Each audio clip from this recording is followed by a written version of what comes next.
Right, karibu sana. This is Biashara Tuesday, and me is truly Stanley Junugita. I hope you're having a fantastic morning. And this morning we try to understand between getting into a career and getting into a business. Should you get into employment, or should you just decide what mimi nianzishe my own biashara? And that is what we're asking you today. What will you choose between a career, between being employed or being an entrepreneur? Quite a number of people have already started talking to us on the same.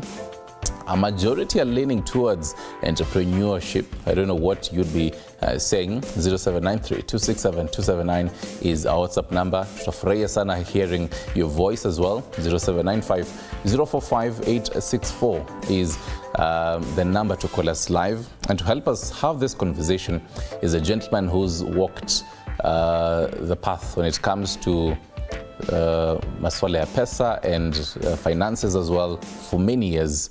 He right now he is a director of Credit Limited. CPA Samuel Tiras Wenaina. Karibu sana. Thank you. He's also the former CEO of Family Bank as well as Women Enterprise Fund. So does it mean that after Women Enterprise Fund, after being CEO, now you retired, that got into Credit Limited? Yeah, thank you for this opportunity to make a contribution in this conversation. Yeah. Good morning, viewers.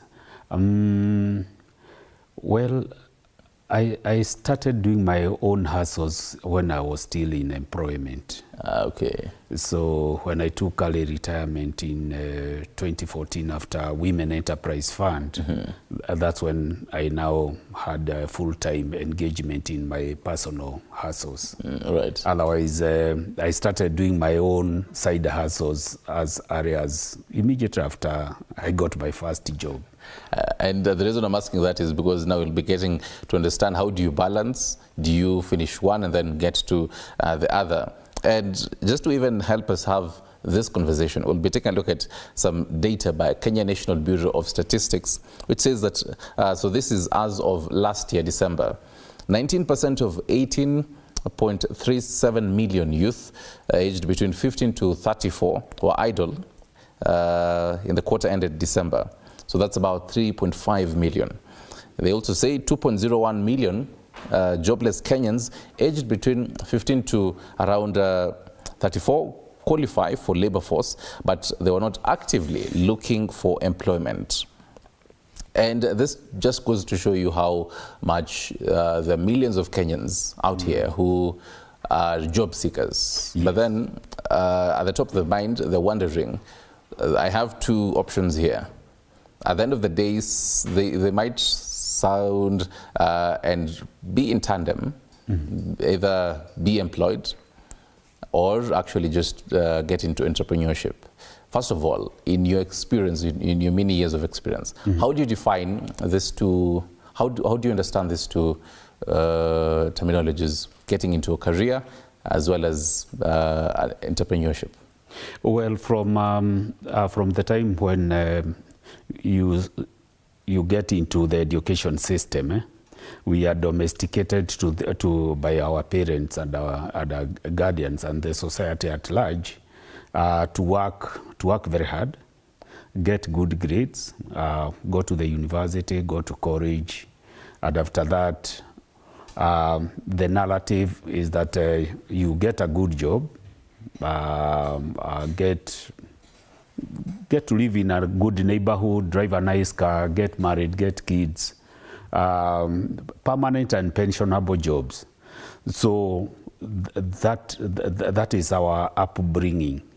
Rarely do you get kids being told by their parents, work very hard, get good grades, and then after that you get into entrepreneurship. So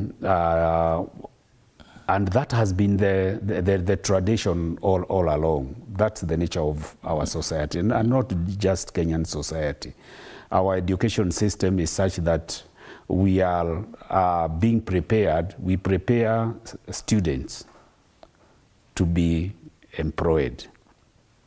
So the first option is to get a good job. So when that job is not forthcoming, that's what we are calling a career, then you look for other options. Layerly is getting into a business the first option. It's layerly the first option. Yeah, people go to business. Actually, is a stopgap measure as you wait for your dream job. And that somehow explains why there is a very high failure rate, because you are not committed. You have one leg in your side hustle, but you are still busy engaged in writing job applications, attending interviews, and what have you. So all those young people who are in side hustles, because they failed to secure their dream jobs, rarely do they focus on that, because that was not their priority. Yeah, and that explains why many businesses, startups, why they fail. Because you are not committed. That is just for survival, just to pay bills. Because after graduation, you are under so much pressure from your parents. Hey, you got a degree, what are you doing at home? So there is a lot of the push, get out of home, get to town, look for a job. We didn't educate you to stay at home. So you've got to do something just to survive, waiting for a dream job. Right. So priority number one is a career. Yeah. And just to remind you, our question of the day for you this morning: which one will you prefer and why? Being an employee or entrepreneur? We'd love to hear your sentiments on that. Call us 0795 045 864 is the number, or WhatsApp us 0793 267 279 as you continue, because we'll definitely be looking at these comments and what you're telling us, so that we analyze all that with us. P1 here. Gen Z, Scooby anasema employee because the risks are at minimum and I don't have to necessarily foot the expenses. So even as you also come in on this, I want to take a look at your data, your KNBS, saying about 2.01 million jobless Kenyans aged between 15 to 64 qualify for labor force but are not actively looking.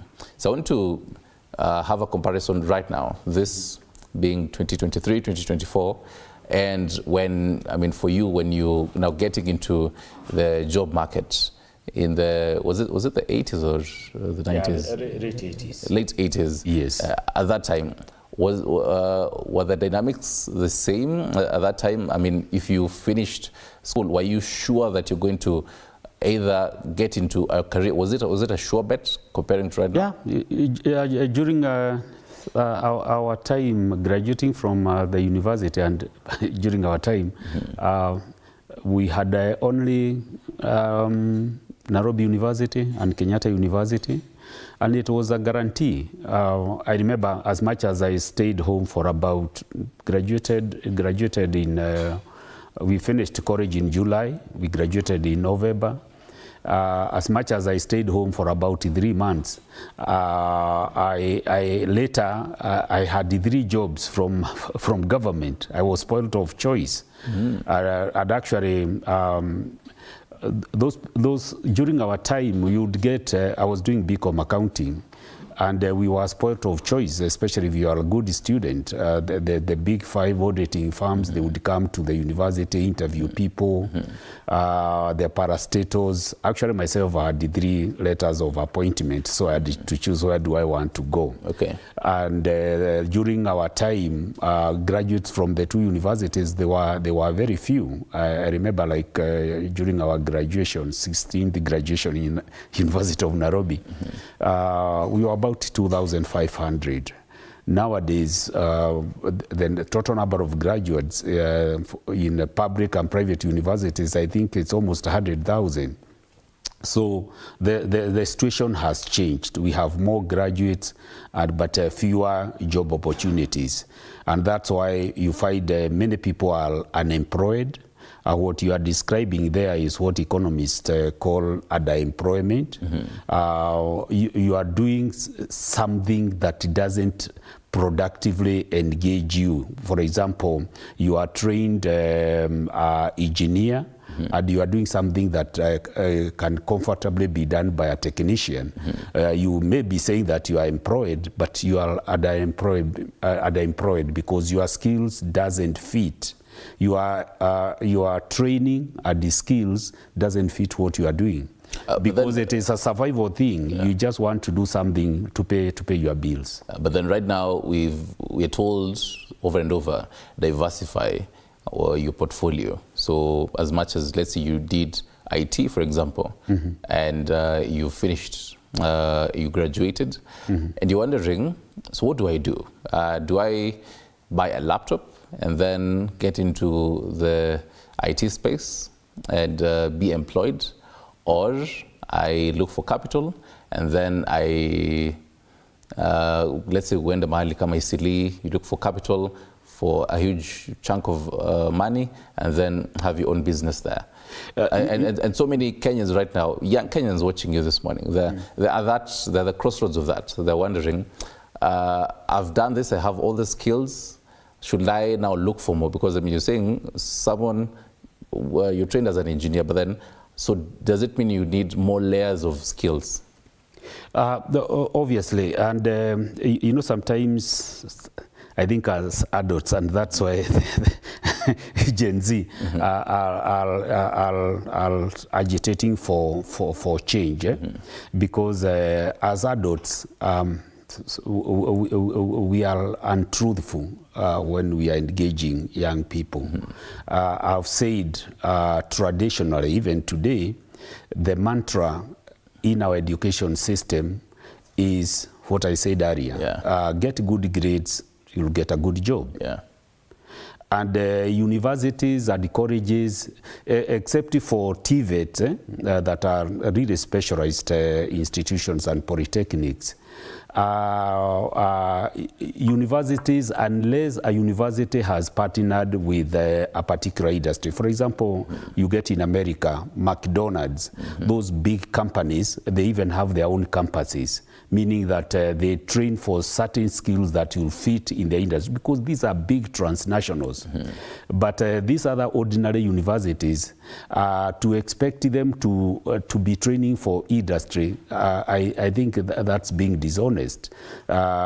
Because what is the key mandate of a university?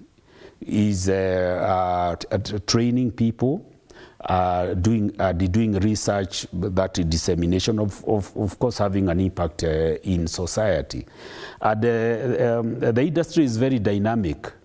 But changing a curriculum in a university, getting a course approved, is a whole process. So universities will always lag behind in terms of producing the right human resource for the industry. So sometimes we blame universities unfairly. Because that's not the mandate of a university. Of course, universities are supposed to impact on society. So there will always be that gap. So I think as a society, we need to change now the narrative and be truthful. Telling our children that education is also good as an end in itself, because why are these Gen Zs so impactful in what they are doing? Because an educated person is adaptable. And that's what we want the young people to do. So you've studied veterinary medicine, and you find that the government no longer employs vet doctors, and even counties, because governments don't exist and the counties don't exist to create jobs. They are facilitators. So when you find that your dream job is not available, can you adapt? Are you able to adapt? That this is the situation. I'm a veterinary doctor. If I get registration, then I will only require a bike and could be a few tools, and you start doing something in your community. Right. Yeah. So with all this in mind, I want us to carefully examine the pros and cons. In your experience, you've touched on both, into career as well as business yourself.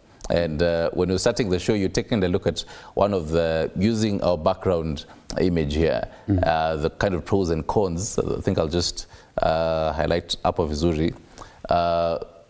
For the business, you had seen one of them and you're like, no, this should be a lie. And it goes to say that over time, some of the pros and cons of getting into business, being an entrepreneur, and also getting into career, over time, they're really subjective. If my own personal opinion might not really be the same. Some would say getting into career and being employed has its own job security. Someone might have a different opinion. In your own experience, how would you examine the pros and cons of both? Well, it's like comparing darkness and light.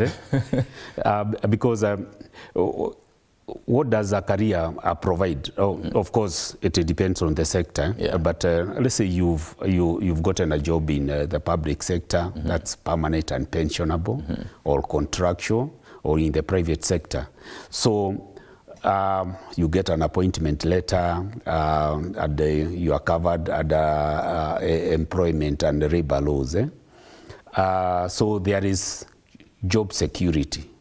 Rarely, except for example, in the private sector, where you can wake up in the morning, you report it to work, and you get your dismissal letter and your check with the chief accountant.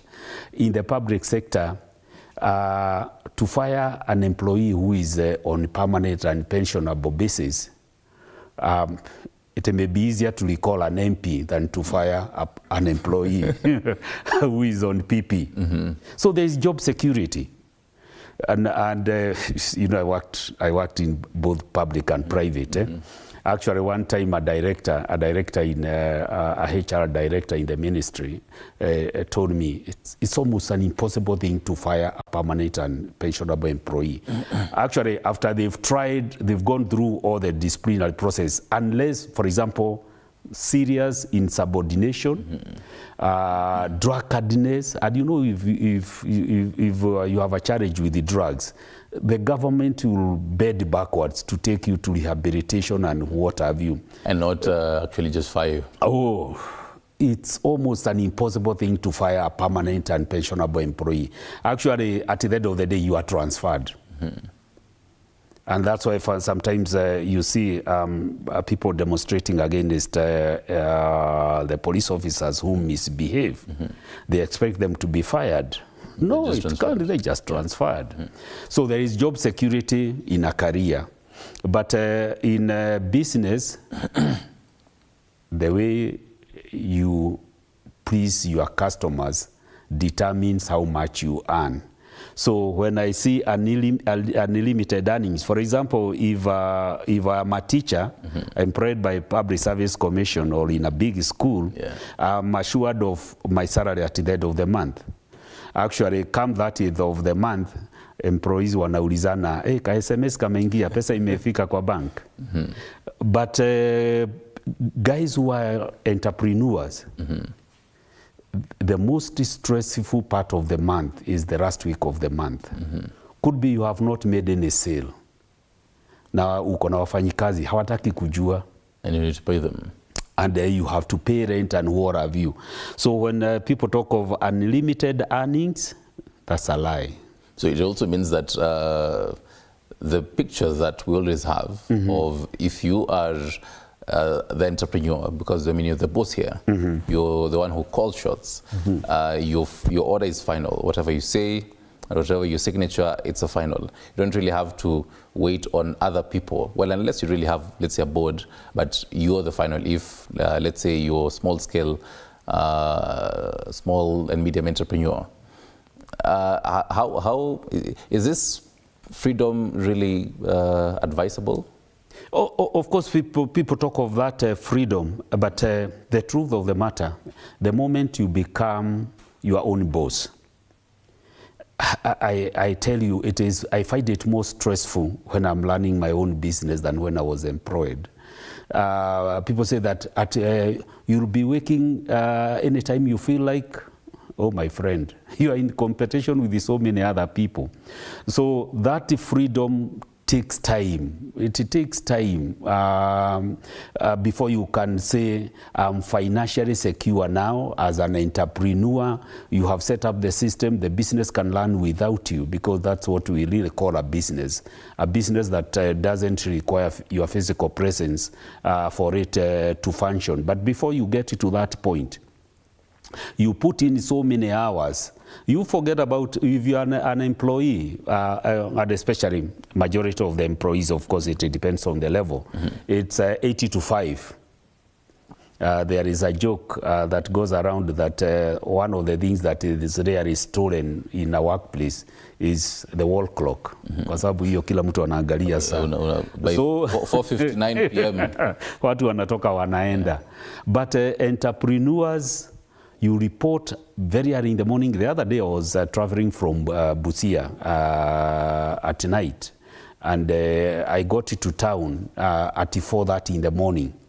And I tell you, Wakurima market was like this. That early, men, women, young and old people, busy. That's the real economy. But, and those are owners of business. Now, the workers at that hour, they were still asleep. Because, for example, if you are permanent and pensionable, if you are a teacher, whether students pass or fail, you still be paid. Yeah. Yet CPA, on the flip side, there's some workers, someone who is paid, who is self-employed, or rather who is employed, they want now that kind of freedom which they've been told, they've seen, and they're like, no, I want to be my own boss. I want to say this is the time that I'll wake up. I don't want to have every single time mails and emails. Why did you not do this? Why? I want to be my own boss. How do you, and just to even focus on that, because now most would quit their job and now get into entrepreneurship. And to help us have this conversation, South African entrepreneur says, he's called Vusi Thembekayo. He says most people create work for themselves and then think they're entrepreneurs. So does it mean that there's entrepreneur and then there's being self-employed? Are these two different things? I said, actually, I can't put it better than what you've just said. You know, when you venture into entrepreneurship, rarely do you start with a big company. Yeah. You start as the founder. You are employee number one. Yeah. Then you get a second employee and you grow like that. So you are earning for freedom, unlimited earnings, etc., etc. But before you get to a level where you have built a business, and we say that a business is a system, then it takes time. It's a process. So before you do that, you'll be running away from that job, 8 o'clock to 5. And I tell you, you'll be putting in about 18 hours for a business to get off running. As much as if you do well, unlimited earnings will come, but not in the initial stages. Okay. Because you can go for a month without making a sale, depending. But yeah, and it is not unusual. I have friends who are telling me that they had exhibitions along Tom Mboya Street in Nairobi, and they would go for 3 months without even making a sale. And you know, you start now getting stress on how do you pay rent, how do you pay your bills, etc., etc. I can tell you this for free because we are having this conversation. When you start off your business, for example, if you are employed and your gross salary was 40K, I tell you, you can go for many months without earning a salary. Because you are busy accumulating money, trying to reinvest it so that your business can grow. Otherwise, if you start, and for example, you started with the debt, and you start pampering yourself because now you are saying, I am the MD. I think you have seen the cards that we give. I am MD of XY enterprises.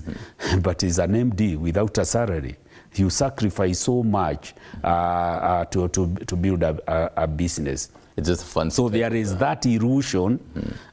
When you are out there, you wait until you get into the trenches of entrepreneurship. So does it mean, and just speaking from what you're telling us, that if you decide to quit, so that means you've removed the soft landing that you typically have, let's say, every single month, that you know, I'm sure I'm going to get rent and something to eat for today.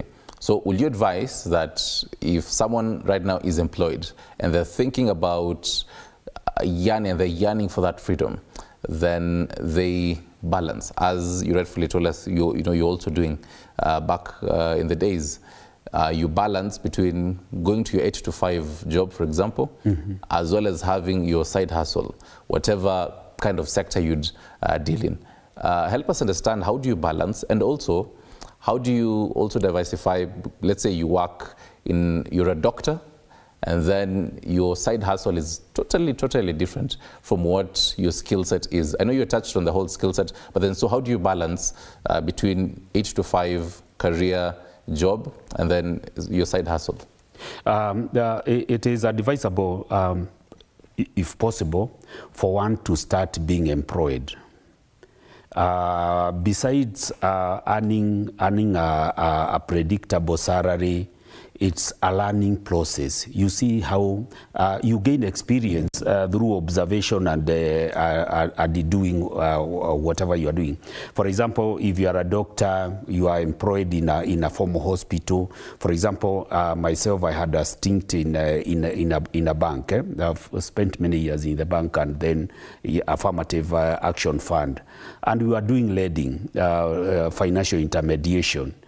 And the business that now we are doing, Dream Credit, we are doing what I did for somebody else. So it is advisable that if you start with a job, you get to learn how do you manage human resources. It is a learning process, so that when you go on your own, you'll apply the same skills that you have been doing for other people. Now you apply it in your own enterprise. So, and it makes life easier if you are going to venture into a business similar to what you've been doing for somebody else. Right. But you can also try something totally different.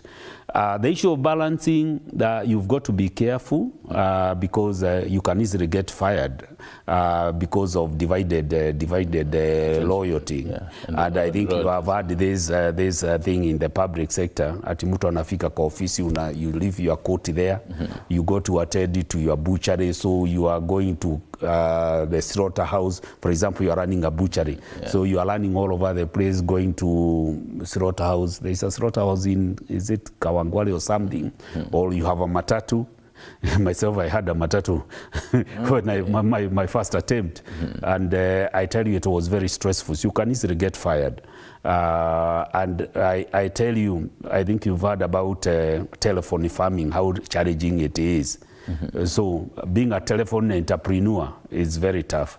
Actually, you've heard me saying that I was coming from Busia at night the other day. What had I gone to do?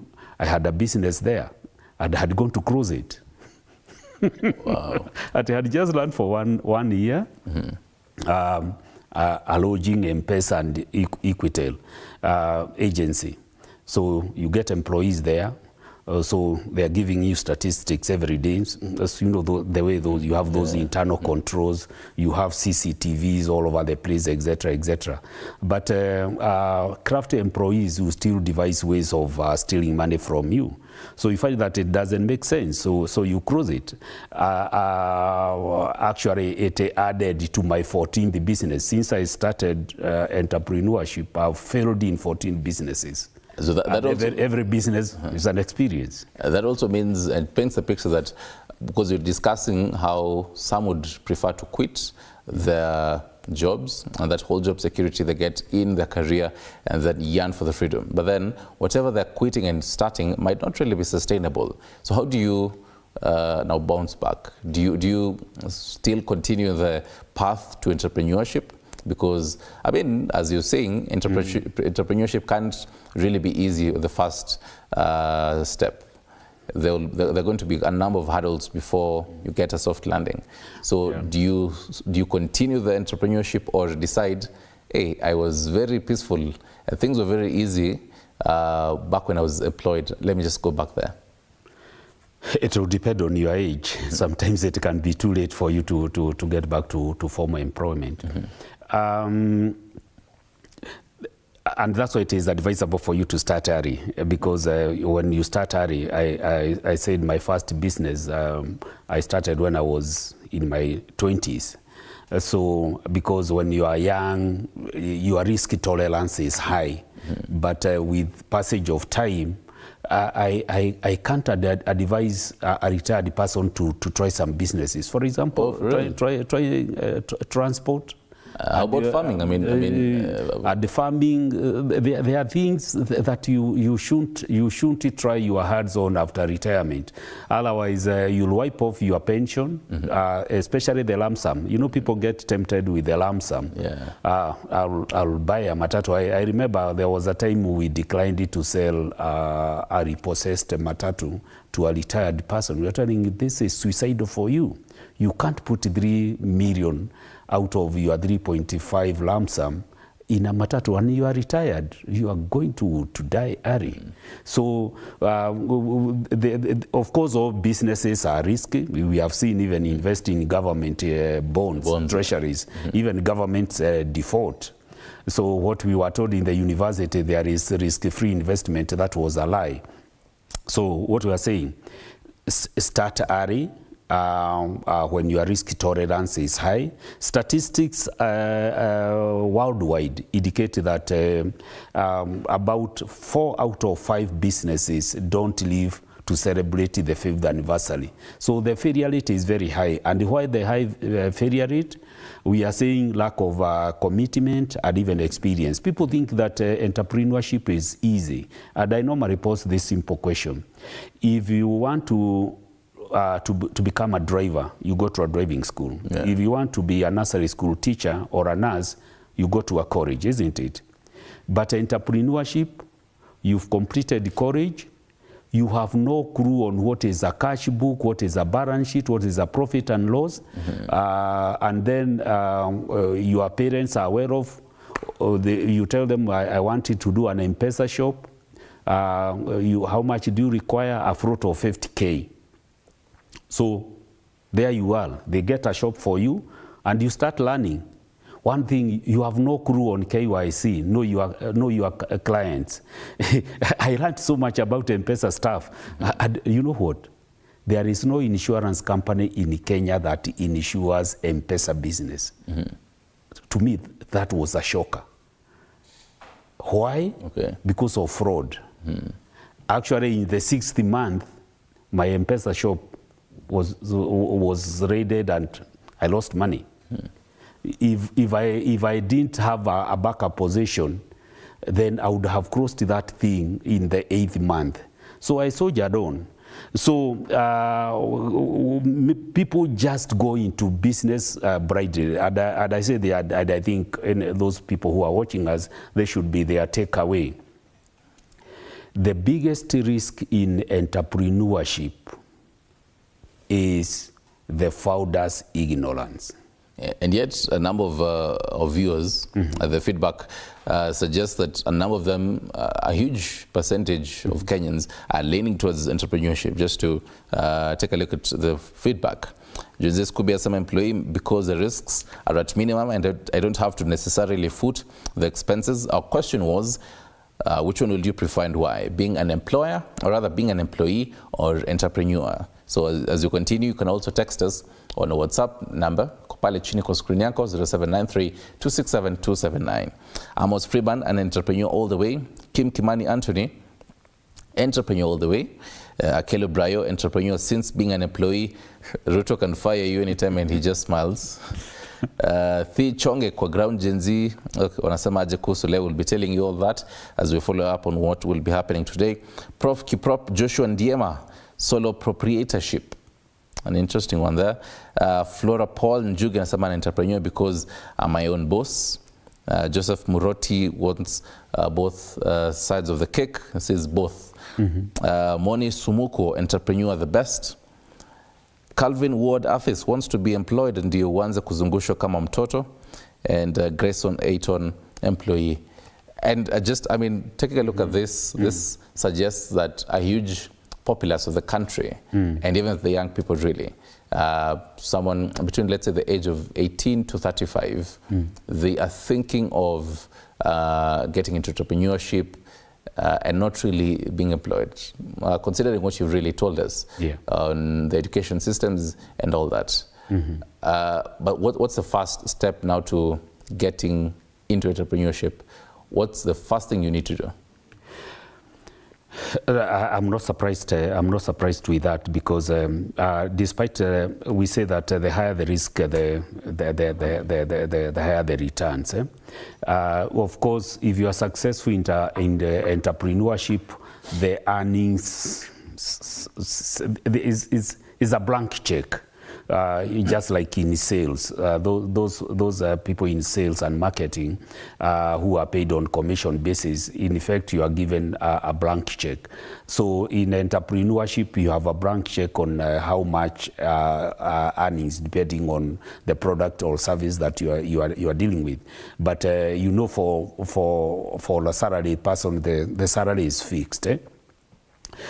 And of course, I've said that freedom is an illusion, because if you are saying you don't want to be an 8 to 5 o'clock employee, so that you have more time for your family and what have you, you put in more hours when you are your own boss compared to because the responsibility. You can imagine you have 5-10 employees.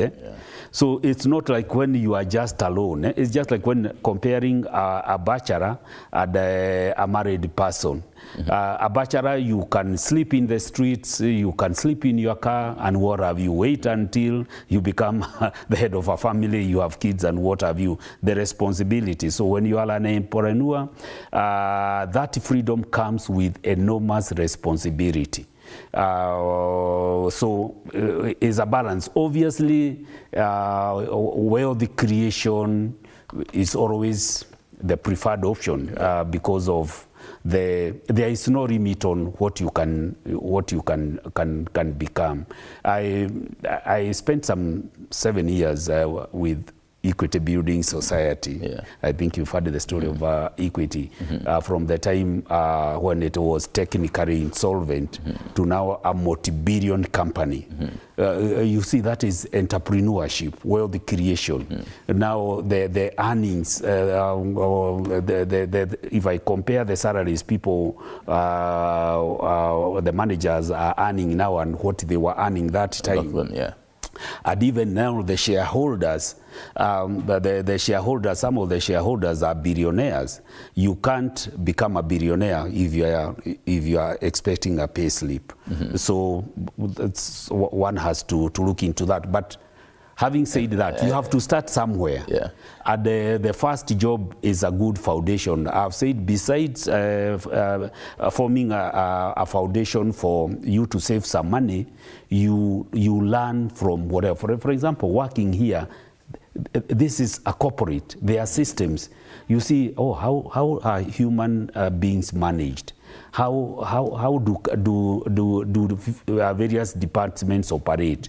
So besides earning a salary is a learning experience, so that when you go starting your own, you know how to navigate the whole process. Right. Yeah. And I think Orlando seems to have read your mind even before you said that on WhatsApp, talking about ile pesa unapata in the mainstream normal says non-sporting, non-pop, just the professional kind of career is not enough. So, and I mean, what you're telling us, in career, you won't really be a billionaire as much as when you're into entrepreneurship. Oh, that's the point. But we've said entrepreneurship, you can be a billionaire today, the following day vitu zako zote zimeuzwa. Like for example, the former president of the US now, the Republican candidate Donald Trump, he even tried a university and he failed. He has failed in so many businesses. But we say that failure only happens when you quit. Every failure is a learning process. For example, what have I learned from my recent failure? I've told you I've been from Busia and I crossed a lodging and an M-Pesa thing. As much as you put those internal controls and you get reports, physical presence matters a lot. Don't trust what you are given. Those reports by management. being there is the real deal. And the elephant in the room here for our young people, when you're to Skiza, and the young people who are sending in feedback, for them is job security. They really want to ensure that when I'm getting whichever, both of them, but then mostly entrepreneurship, I also have that job security. We've established that, so before you, as compared to a career, when you're employed, day one, you're sure that you have the job security. Yes. But then before you establish job security in entrepreneurship, it really takes time. So my question would be, how do you establish job security in entrepreneurship? Let's say this, not everybody is really has that risk appetite to be an entrepreneur. Entrepreneurship is not their cup of tea. So there are people who will just shy away from entrepreneurship, and then there are those people who are really they love risk. And they would want they are passionate about certain things, and they can't do those things when they are employed. And those are the people who venture in entrepreneurship. So what I'm saying is that when you are employed, it's easier to try the side hustles because you have a fallback position. And the moment now you decided to go full throttle on your own, then you'll have, for example, have developed some buffers. For example, for about 6 months or 1 year, this business gonna take time to pick up, to start paying my bills. Do you have a fallback position? So one will have saved money, and that's why it is important, for example, to have that side hustle, provided it doesn't distract you from your full-time job, because you also don't want to be stealing from your employer, because the same will happen to you when you go into entrepreneurship. So it's a tricky balancing act, and meaning that you have to employ other people to be doing that. And we know there is a very big challenge in getting diligent and honest workers. There is a shortage of those people in this country. Right. Yeah. So it's a choice. It's a choice that one makes. But we are saying freedom comes with the responsibility. At the entrepreneurship, the failure rate is high, and you can read all the business books, etc., about starting a business and what have you. But the real taste of the pudding is getting into the trenches, having a feel, and that's when you really, the real learning happens when you start practicing that entrepreneurship, making the first sale. Yes. Right. Boaz on WhatsApp is asking, can I ask CPA, when is the right time to quit my career? How do you know that? How do you know the right time to quit your career and get into entrepreneurship? There is no right time. There is no right time. It all depends on your risk disposition and what your life goals are. For example, I've said I've tried my first thing when I was 28 years, and I got a Sacco and I bought a second-hand matatu. It was a disaster. so I was 28, and for me to now disengage from full-time employment, I was in my early 50s. So there is no right time. It all depends on how prepared are you in terms of being able to foot your bills. And you see, we are saying the younger you are, the higher your risk tolerance and the fewer responsibilities that you have. And failing in your first business, etc., when your responsibilities are not as high, family responsibilities, it can work very well for you. But with the passage of time, then your risk tolerance goes down. And I give an indication, when you are about to retire or upon retirement, there are certain businesses that are too risky for you because your risk tolerance, umeanza mambo ya blood pressure, uko na diabetes na these other diseases, and then you have this very stressful job. Ati umepata viazi huko Kinangop, unasikia roli imeshikwa huko Kenongi na polisi na nini, ati matatu imeshikwa na polisi, and you are 65, you are going to die before your time. So start early when your risk tolerance is high, because what I can guarantee you is that you are going to make so many mistakes, you are going to fail, but never give up, because we say failure is not final, provided they just provide lessons. Mm-hmm. And the real learning in entrepreneurship is by doing it. Right. Yeah. Right. Someone is watching you this morning, it's a young person, and they're wondering, again, at this crossroads, they're there and they're wondering, where do I go?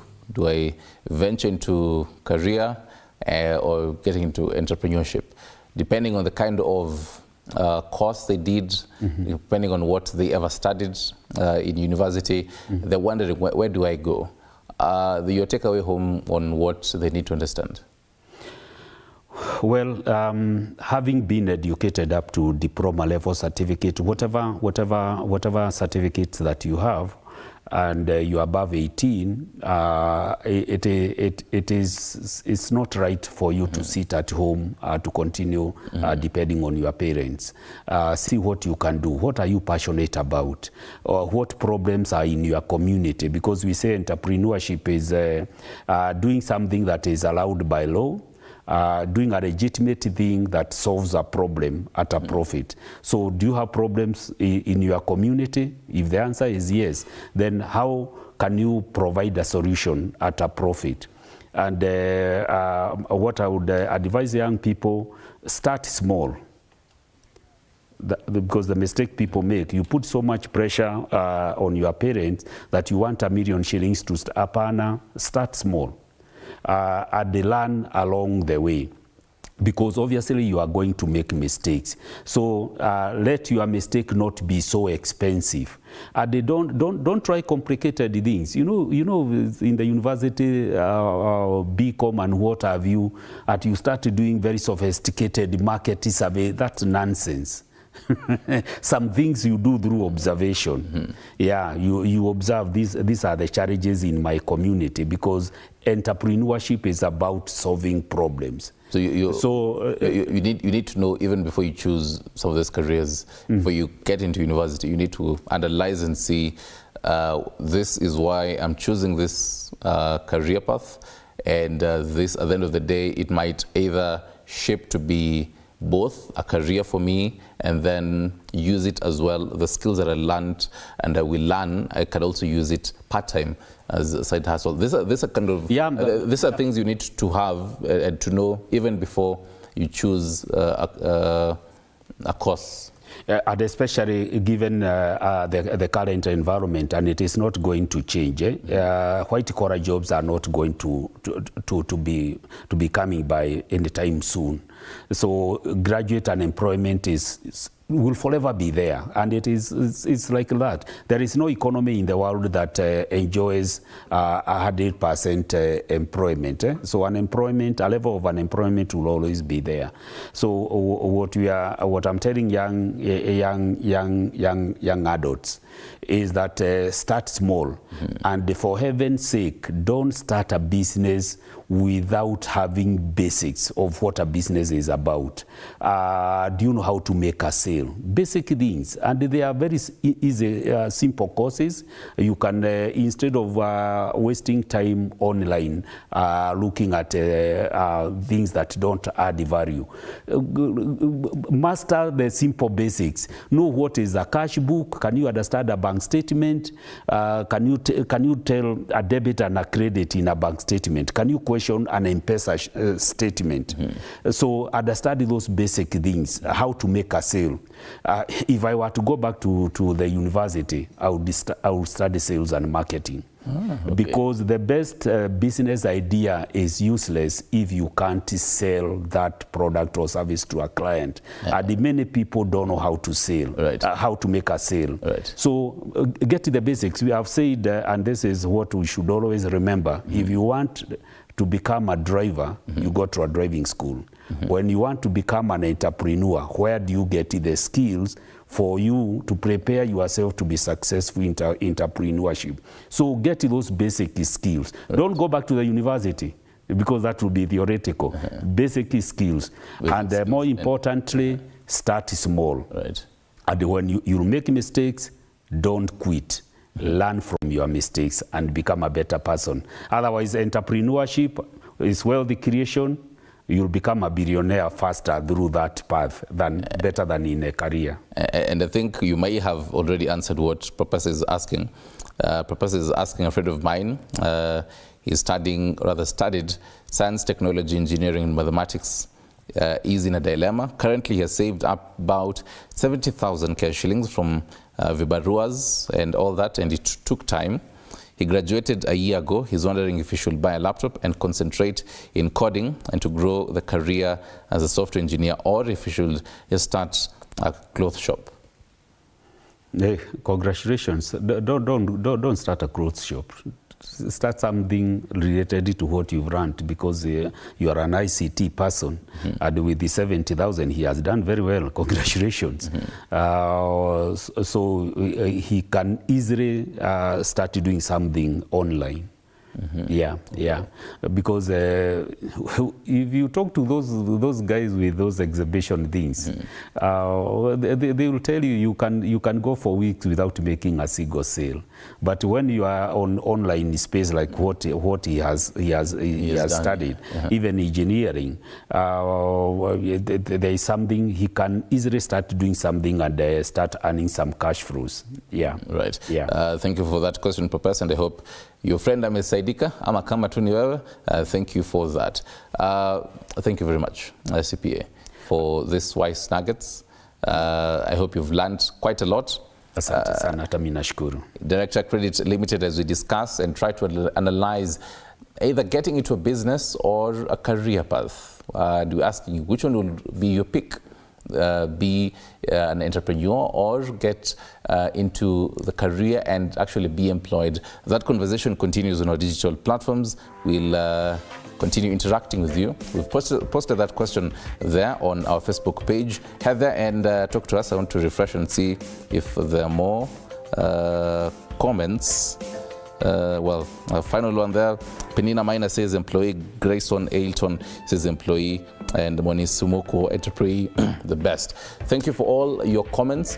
Right now, I want to get into matters agribusiness. And have you ever thought about, even as we discuss matters, you getting into being an entrepreneur, have you ever thought about the whole business of pigs farming? We take you all the way to Kericho, where Collins Bet is, just to help us understand. Hii nguruwe unaifuga aje vizuri kiwa mdogo all the way hadi unapata nyama yake. Over to you, Collins Bet.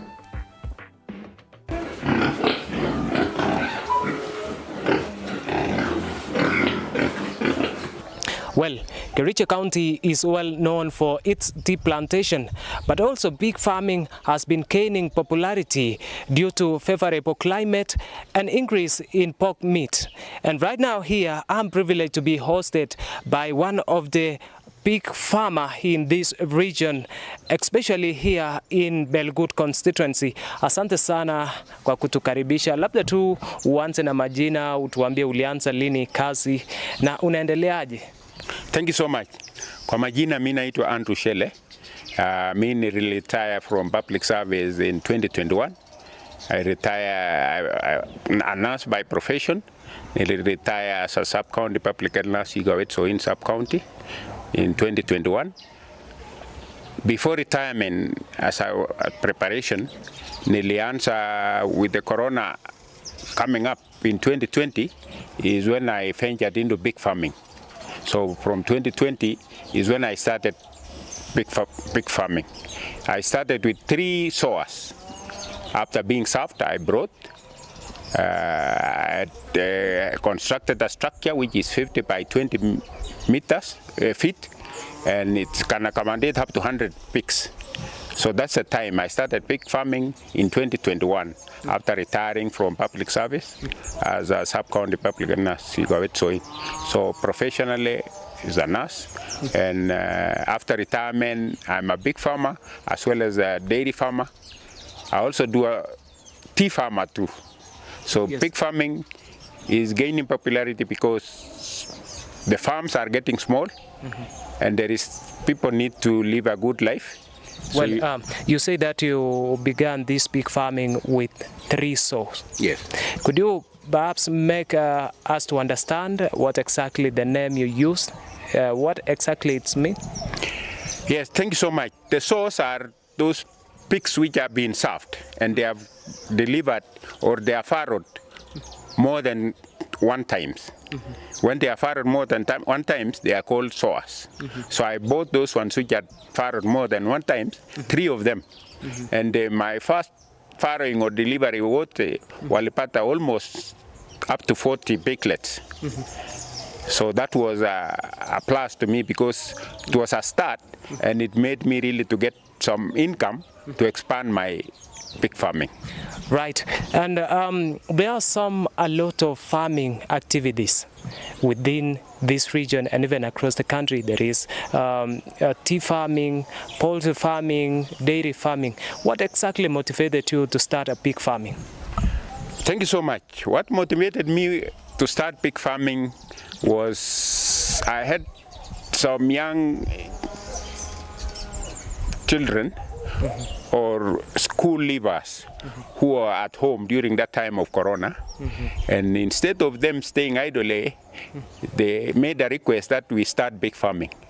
So when we started pig farming, it was there so that they can keep them busy and also earn a living and also earn something in their life as they stay at home. So that one motivated me because the young generation or my young sons wanted to start pig farming together with me so that they can keep themselves busy. And then again, pig farming, when I went to visit a farmer who was a big farmer, you could see that the earning from pigs is far much better than other earnings, depending on how you keep them and how you take care of them. So there is money in pig farming. What motivated me is the short term, in 6 months, they are mature for marketing. Yeah, and you can get money from pig farming because if you get a mature pig at 6 months, you sell them maybe at around 20,000. Half of it is what you have used for feeding, the 10, and the 10,000 is your profit. So if you have 30 of the same and you have sold them, you have had a profit of 10,000, that is 300,000 for those 30 pigs as a profit. Thank you so much, and you will take us through your farming, rather your pig farming inside there. Okay. Well, there has been a pig farmer here, and of course right now we are now moving to see how exactly this pig farm is actually being carried out by Dr. Siele, who is a pig farmer within this region. Let's now move. Yeah, these are four.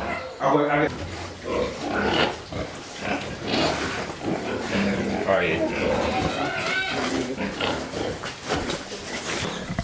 This sower, which is almost farrowing, in the next 2 or 3 days, this one will be farrowing. And this is one of the sower, among the first sower from those 3 which I bought in 2020. I retained this one and some others which I have disposed. So this one, this is among the first piglets I got from the 3 first sowers which I bought from that farm in 2020. So this one has farrowed 3 times. This is the 4th time farrowing. So this is the 4th farrowing time. And farrowing time for a pig to farrow, that is delivery, kuzaa, inachukua 3 months, 3 weeks, 3 days. 3 months, 3 weeks, 3 days to farrow, and takes 3 hours during farrowing time.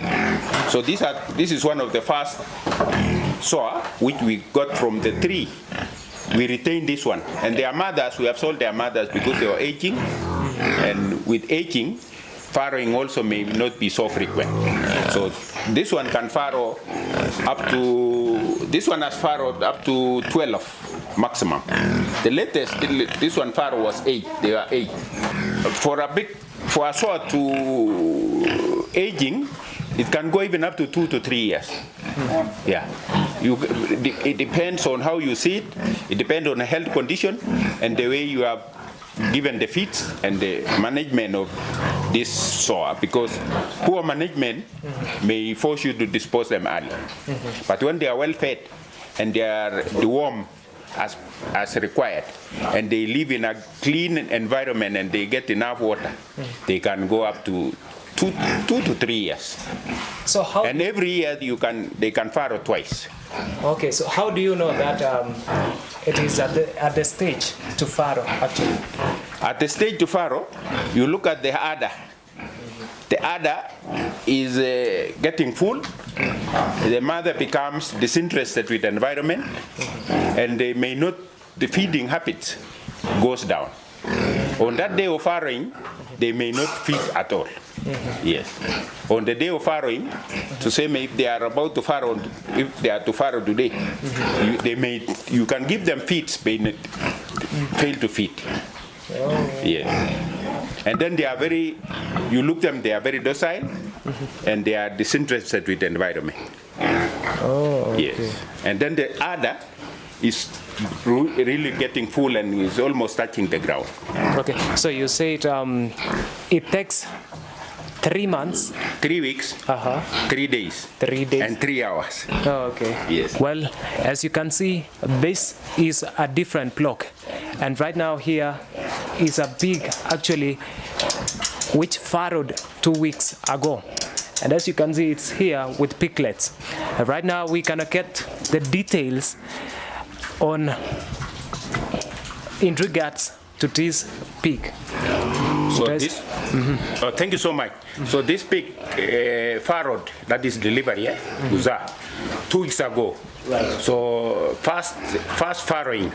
So this one farrowed 7 piglets. So after farrowing, normally after farrowing, yes, on the 3rd day, on the farrowing day, you have to take care. You remove those membranes which could be interfering with the breathing of the piglet. After farrowing, then when the pig has finished farrowing, you wait for the placenta, you remove, you dispose it. After disposal, the pigs now, it takes about 3 days. On the 3rd day after farrowing, the piglets are injected with iron. The iron, because in the first days or 2 days of life to the 3rd day, the piglets will be using the iron which they got from the mother. What exactly, what's the importance of iron? The importance of iron is the manufacture of red blood cells. So when the red blood cells goes down, it means the growth rate will go down. So you need to give them iron to boost their growth rate.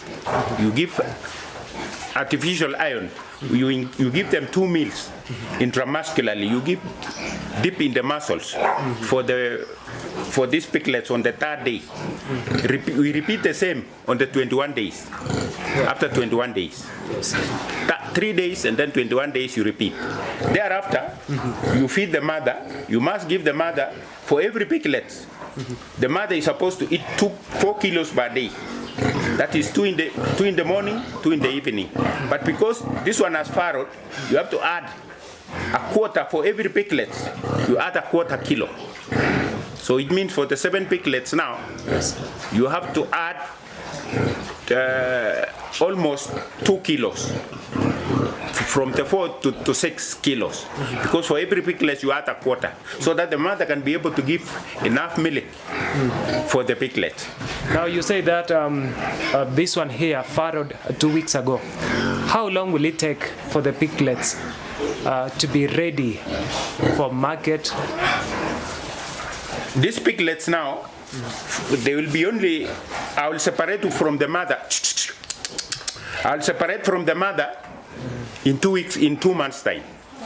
So they are ready to be separated from the mother in 2 weeks' time. And then thereafter, after separation, you now feed them also as per their body weight.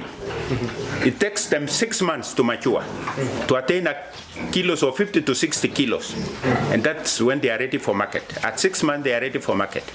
Yes. Moja. At 6 months, they will be ready for market.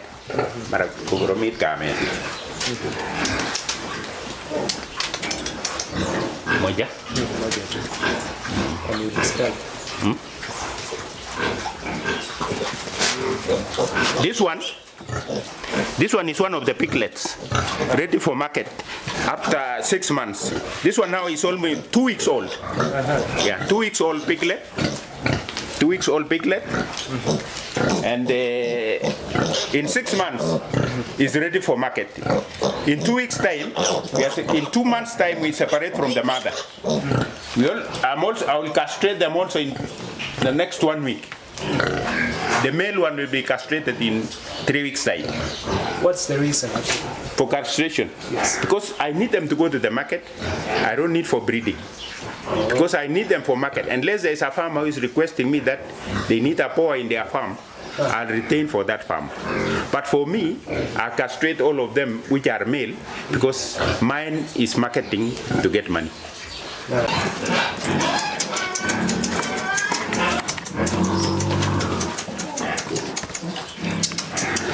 The boar should not be from the same family of your farm. You should get a boar from elsewhere and different farmer so that you don't have inbreeding, so that you can have good piglets and maybe healthy ones. So the boar should be of a different family, not within your farm. And the boar also, when you have a boar, they should always be alone in one paddock, in one section. They should not be staying with the sowers or the gilt. So the boar should be all alone all the time, so that when the gilt or the sower is ready to be served, you bring to where the boar is. You don't take the gilt or the sower you don't take the boar to where the gilt is. You bring the gilt or the sower to the boar. So that is the best thing the boar can do now, knows that there is a visitor in my place and they are ready to serve. You can serve even 2 at a given time. You can have one boar with 2 gilts at the same time, and the boar can be able to serve them and they can farrow, that is delivering at the same time. So about the boar is that, those are about the boar.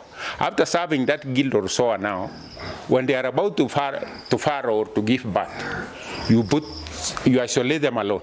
How to identify a gilt or a sower that they are on heat is that their vulva is always red. Taona iko red, and they are very docile, and they are being mounted by the others. So you find it's very red, the vulva is very red, and they are very docile, and being mounted by other pigs or gilt. So that's how to identify, and there is a discharge from that vulva. That's how to identify them. After serving them now is when they are almost farrowing, 2 days or 3 days a week or so to farrowing, you isolate them, so that for the safety of the piglets and for a clean environment for those piglets, they have to be alone. So up to one room for that one which is farrowing. And for the next 2 months, that gilt or sow will be all alone with the piglets in that room. These piglets are 1.5 months old. Right. In the next 2 weeks, I'll be separating them from the mother. So feeding, you start gradually. For every piglet, I'll be giving, as I had said before, the mother, because of breastfeeding, and about 4 kilos yake, and then for every piglet, and about 1/4 kilo.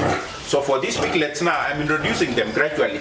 Apart from feeding, starting to know how to eat, is now they still breastfeed from the mother. They are still suckling. So we give them just 1/4 kilo for each one of them per day. So that at the end of the day, they are still learning to eat. So that when I start separating them, they'll be able to feed well with the feed which we have for we call it the winners feed. We shall have started with winners feed. The mother is eating lactating feed. All right. So like how long will it take for you to separate the piglets from the mother? This one in 2 weeks time I'll be separating from the mother, and I'll start feeding them with winners feed. And we normally feed them as per their weight, their sizes. The big one goes with 2 kilos, 2 kilos in the morning, 2 kilos in the evening. The mother takes 4 kilos per day. The piglets will also take 1 kilo per day after separation. So I will now subdivide, say, 1/2 kilo in the morning, 1/2 kilo in the evening. As they grow, the feeds increase as by their body weight. As they grow, I also increase their feeding until they attain a weight of size of the mother, which will be at 6 months. At 6 months, they are mature for market.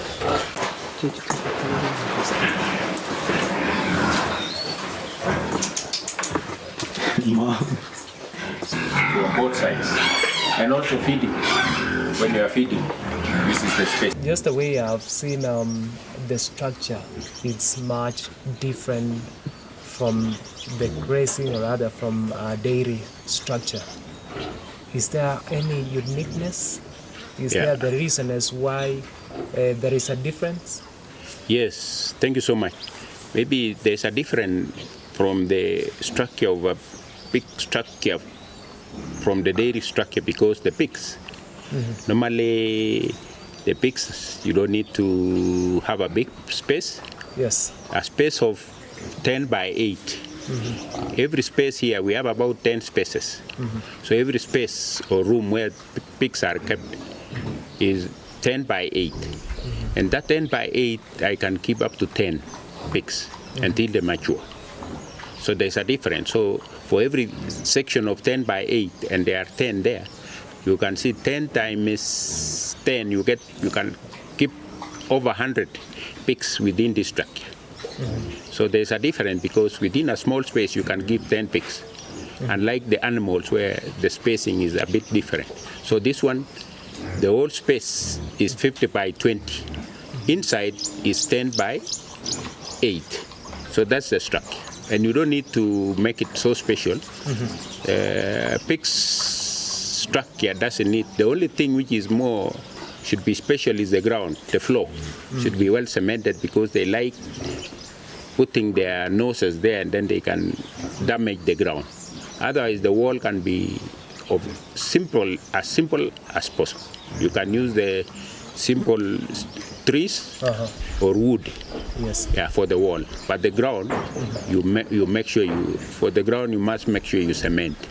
Okay, so you say under the building there is some of the blocks that will actually accommodate about 10 or 15?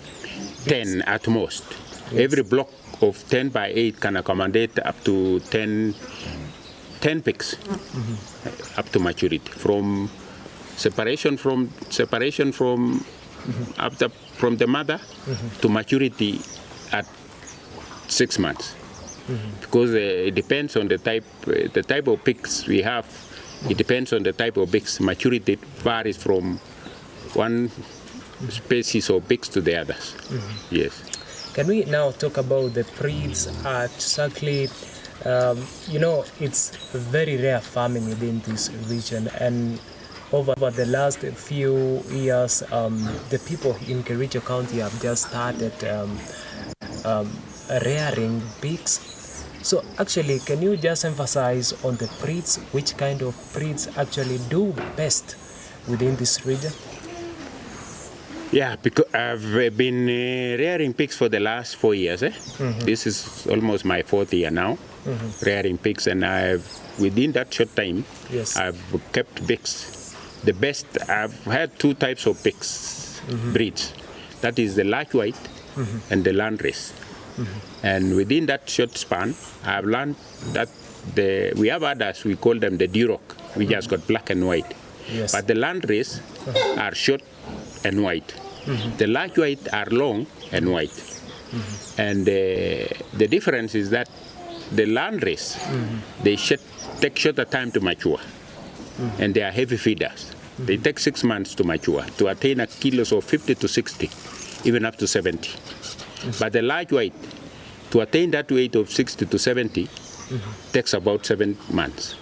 So this one, the landrace, though they are heavy feeders, their maturity takes short time. So it is cost effective to the farmer. So the breed Duroc can't... The Duroc, I've never kept the Duroc, but the Duroc, they have a black and white color. So those are the Duroc. And then we have the species where you have crossed, you have used a poa, which is a male for the large white, and you cross with the landrace. You get another variety also, which is a good breed also. When you cross them, you get a pig which is neither a large white or a landrace, but they are good, and their growth rate also is good. They take 6 months. It takes 6 months. Yes. To each and every breed, really varies?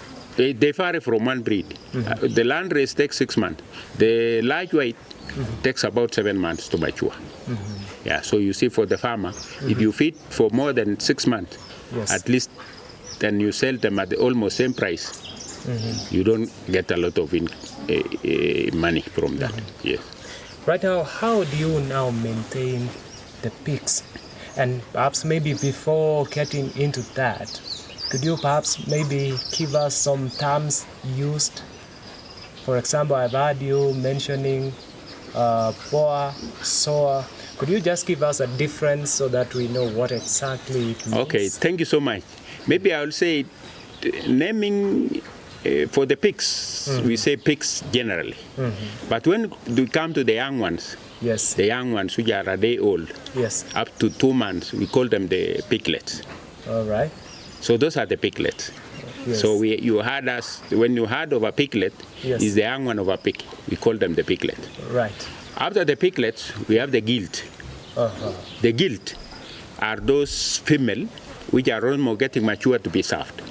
So we call them the gilt. And then we have the boar.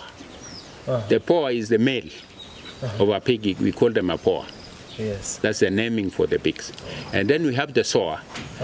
The soa is a pig which has given part or farrowing. In pigs we say farrowing. When pigs are giving part, we say farrowing. So at 6 farrowing, soas are those ones which have given part more than 1 time. So we call them soas. All right. Yes. Now, I think you have heard the difference.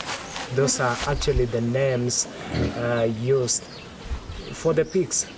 And the farmer here, right now here, has said that the one which has given part several times is called sow. I believe so. Yes, yes. And the one which is giving part for the first time It's called gilt. is called kilt. It's interesting. You need to be careful in this. What are the feeds you really maintain your piglets or your pigs with? Yeah, to start with, thank you so much. Maybe for feeding start from the word, let's start from the mother. Right. After giving part. Yes. You give lactating feeds. Right.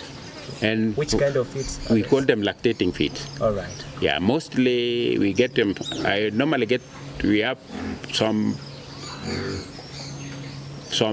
guys who are manufacturing or making the feeds. Mostly we get from Bell Feeds, and some local producers from within Jepseon. Right. So you find them.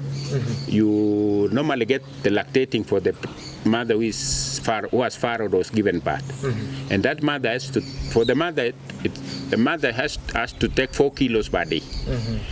And for every piglets that mother farrows or give birth, you give a 1/4 kilo for every piglet to compensate for the production of milk for those piglets. And now the issue of health maintenance. This issue of health maintenance. What are the diseases easily tampering with the pigs, and how do you really maintain? Mostly for pigs. It's very rare to get diseases. Thank you for that. Diseases only come in when the hygiene. You have to give very high hygiene, cleanliness in the morning, and you make sure they take clean water, clean, safe water. Yes. And the water, also we have drinking nipples, which we use for them to take water. You make sure there is drinking nipples for them, and then the water should be clean. The place where they are residing should be very clean. They must be clean every morning, and make sure that the waste is taken far away from the residence of the pigs, so that the disease is minimal. And then you deworm them every 3 months. If the place is not well kept, you see there could be bacterial infection, because the bacteria would like poor hygienic situation. So you find them, they are sickling. They can either be having diarrhea, or they can be having diseases like pneumonia. Right. Yeah, so any other systemic disease can come in because of bacterial infection. Otherwise, when hygiene is well kept, I've rarely had a disease. Unlike when they are farrowing, and maybe the feeds you gave them was not enough, they can get to what we call deficiency of calcium. Immediately after farrowing, and maybe the piglets are 10 or more, and with the suckling, you can have them having, if they are not well fed during that time of almost before farrowing, you can have calcium deficiency. I've only had that challenge of calcium deficiency, and I lost one big pig, one sow, because of calcium deficiency. Yeah, but since then, that one gave me a lesson, and I've learned now that they should get well-fed, well-balanced diet, we balance feeds with all the minerals which the pig required, so that you don't incur the issue of calcium deficiency. Otherwise, we rarely get them sick. And also the space where they are staying, to avoid diseases, you minimize the number of people getting inside where they are staying, especially the rooms, the 10 by 8 room. You don't allow people to get inside there as frequent, but you can use the corridor for whoever wants to see the farm, just to visualize, but not to get in, because getting in may get them prone to diseases. Yes. So right now, when we talk about big farming within this region, actually, yes, what are some of the challenges you experience as a pig farmer within this area? Yeah, thank you so much. The challenges which, as a pig farmer, is feeds are still expensive. Right. Yeah, because the input, you don't get much. If we had subsidy, or we get feeds which are a bit cheap, at least the farmer, as a farmer, I will earn better yields. But because of the high cost of feeds, you find that though it's not so bad, but at least we can earn we can earn better from pigs if the feeds could be at a low cost. So feeds is a problem. Feeds is a big problem. So feeds. And maybe water, where you should have enough water. Like now, I have a borehole, and it's only good, I can have enough water during the rainy season. But during the dry spell, I may be forced to look for water. All right. So water is a challenge once in a while during the dry spell. So right now in maintenance, as compared to dairy farming, how is it actually as compared with the pigs farming? The dairy, when I compare, thank you so much, when I compare dairy farming with pig farming, because I'm also a dairy farmer, you find that pig farming, apart from cost of feeding, right, there is, it doesn't need a lot of labor. You only appear twice in the big farming. For the big area, you only appear twice. Appear in the morning just to clean, make sure it's clean, and you feed them. And in the evening, you feed them also. Other times, they are all alone. Unlike the dairy farm where you don't need to go far, there's milking, which could be 3, depending on your dairy farm, you can be milking 3 times. So you have to be with an animal almost 3 times a day. 3 times. A day, or even 4 times, depending on the pedigree, the type of animal you have, or the milking times you do them. And also feeding. The dairy cows, you feed them twice. Though some people could feed 3 times, but pigs are only fed twice a day. And you rarely come to their area unless otherwise there is a problem. Yeah, so pig farming allows you to do other things. Unlike the dairy farming where you don't go far. Yeah, you must be with them, the animal, because dairy animal they are more prone to diseases. Yeah, pigs I've never seen, it's rarely called a vet doctor or a vet assistant for the pigs. Unlike the cow where you have so many things. You have the 3-day sickness. Does it have to be vaccinated? The cows? Actually, the pigs. The pigs, yeah. The pigs can be vaccinated with swan flu. Yeah, there is swan flu, but just after that one, there is no other vaccination which I have had for pigs, but the swan flu vaccination can be done.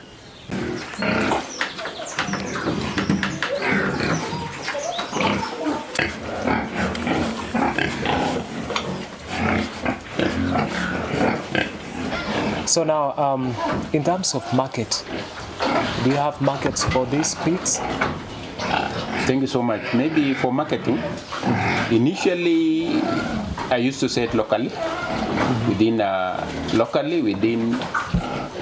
outside Kericho, but up to Nakuru, just selling to brokers and butchermen. Otherwise, that was the initial marketing. But the marketing which was there was that the prices were not so good, they were not so pleasing. They were not going as per the input you have put to the pigs for feeding. So at least later on, initially I used to sell locally for slaughter and for breeding. So normally, but currently, lately I've been selling for breeding and slaughtering by the pig, what do you call it? Local butcheries. I've been selling to local butchery initially at Sondu and Kisumu. And even in Nakuru, there's a broker who comes from Nakuru and takes these pigs to the butcher to be slaughtered. So market currently is not so bad because the farmers have come, they have assessed the farm, and they are happy with what we are doing, how we are feeding them, and they are attaining good weight. So in the next 2 weeks, I'll be selling to farmers' choice. But initially, I've been selling locally. How much per pig? I've been selling at 300 per kilo for the butchermen, and for those which are sell when they are live. Because we normally, those which are going for slaughter, we sell at 300 per kilo. At most is what I've sold at 300 per kilo. But I started with 280 per kilo because I was still a new farmer. But later on, gradually, I sold at 300 per kilo. But the farmer's choice, they are buying it well. They have good prices. Right now, now that you are selling, you say that you have 9 of them that is ready for the market. How much do you sell each? The 9 now, I will say on average, I will sell them at around 18,000. One. So we multiply by 9, you see you get 18 times 9 is almost 180,000. Yeah, so in 180, you now say for these animals, for the pigs, to mature, you feed them with 10,000 shillings. So I would say half of that money Each. Yeah, each will consume 10,000 shillings to mature. So I would say the 180, then I'll subdivide into 2. So my profit Yes. is half of that, which is 90,000. The 90 went for feeding, and the 90 is my profit. Your profit. Yes. Right now, according to you, is there any problem in terms of market? Yeah, market initially used to be a challenge because we were selling. There's a belt which you take their weight. We were selling at 300 per kilo, or even 280, or 270. Now that you are selling for 300, is it enough for you? 300 wasn't so bad because at least it will pay. You will get for the feeds you have used, and you will get a profit which is half of what you have sold. Yeah, like if you sell them at 20,000, 10 is yours. 10 is the cost which you have used for feeding. Yes. For every pig to mature, it costs about 10 to 11,000. Yes. To reach attain the weight to attain 6 months maturity. Yes. If you will be given a chance to speak to the national government in terms of pig markets, and what exactly will you have to say? If I am to request the national government is that as new farmers in South Rift or in Kericho, we are still having a challenge in feeds and marketing. Right. Because apart from the farmer's choice, still the cost of transporting them to Nairobi is a bit expensive because depending on the distance where you come from, the charges varies from where they are collecting from to their destiny of slaughter in Nairobi. So I'll urge them that if all goes well, the county government or through the national government, for the young generation, for the young to practice this farming, they should bring the slaughtering areas nearby and export this product, if need be, especially the county government. Right. Now, let's now see on the farming within this region. Few years ago, big farming was very rare in this region. What exactly motivated people until now, they have now started exercising pig farming? Thank you so much. Maybe for anybody to be economically stable, you don't need to rely on one source of income. Right. If you have to be economically stable, you should have at least over 3 sources of income. At most, where you have good stability, even up to 8 sources of income can make you to be stable. So practicing of pig farming is forced by the economical status where you feel you need enough to feed you and to make you live a comfortable life. If marketing can be available locally, where maybe even that pork can be exported or sold elsewhere, or packaging can be done and sold in the supermarket, I think the farmers will get good receipt from what they are doing. Right. Yes. Thank you so much. I just want you to say to this camera, whoever who is watching, there is a farmer who really wants to venture into a big farming. Perhaps maybe you have a word to say to them, to a word of encouragement actually in venturing into pig farming and some of the advantages of this, using this camera. Okay, thank you so much. Maybe as a farmer, pig farmer, I will encourage especially the youth to venture into pig farming. Because pig farming is profitable and it doesn't need a lot of work. Because the youths may not have enough land, they can ask their parents to give them a small piece of land or a portion of their land, and they can practice pig farming. Pig farming doesn't need a big land. You only need a small piece of land or space to practice pig farming. You need a space of 50 by 20, and you can be having about 100 to 200 pigs in that space. So pig farming doesn't need a lot of space. That's why I'm encouraging people, because there's land scarcity, to practice pig farming in our country, and more so in Kericho, because land is becoming scarce and more people, population is growing. So I will encourage them to go into pig farming. There's money in pig farming. Pig farming has got money. It's only that people have yet to believe that pigs has got money. Now, me personally, I've ventured into pig farming, and I've seen that it gives a lot of money. You get money. Within 6 months, if you have to sell pigs, every 6 months you have money. And I'm heading to where I can have in every month. Where I'm heading to is that in every month I need to be selling 10 to 15 pigs per month. So pig farming is way to go because of land scarcity. Please, let's go to pig farming. Land scarcity is there, population is growing, so I will encourage each one of us to go to pig farming. Apart from that, not pig farming alone. If it allows, for this hard economy, you don't need to dwell in one thing. We can diversify. As you do the pig farming, let's also have poultry, let's have the dairy farming, because they don't all know all those. Let's have beekeeping. All those can give our farmers money and can make life a difference. Right.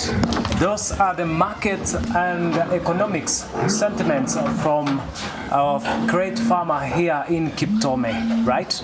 And he has given us in details exactly the market and economics of pig farming within this region and the entire country.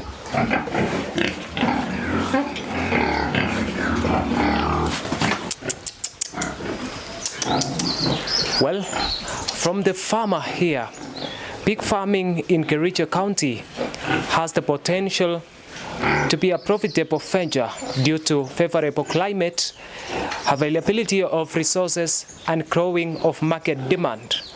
Keep Lagat Collins for TV47, Kericho County.